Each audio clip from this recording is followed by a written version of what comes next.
பேச பேச அனைத்தும் சாதகமாகவே அமையும். எமது வார்த்தைகளும் நாங்களும் தான், எமது எண்ணங்களும் தான் நாங்கள்.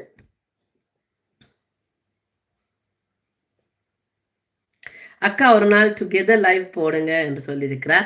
தேவையில்லாத பேச்சுக்கள் எல்லாம் வளரும் கிருத்திகா, அதனால் தான் டுகெதர் லைவ் நான் போடுவதில்லை.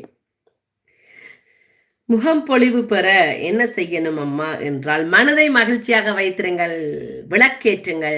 விளக்கை ஒரு நிமிடம் பாருங்கள், நித்தமும் விளக்கேற்றுங்கள். காலையில் எழுந்து 3:30 மணியோ 4:30 மணிக்கு எழுந்து இறைவனை வணங்குங்கள், அல்லது அந்த பிரபஞ்சத்தை வணங்குங்கள். இல்லை கடவுளின் நம்பிக்கை இல்லை என்றால் ஒரு விளக்கை ஏற்றி வைத்து, ஒரு தேங்காய் எண்ணெய் விளக்கை ஏற்றி வைத்து அதை ஒரு நிமிடம் உற்று நோக்கி உங்கள் மனநிலையை ஒருநிலைப்படுத்துங்கள்.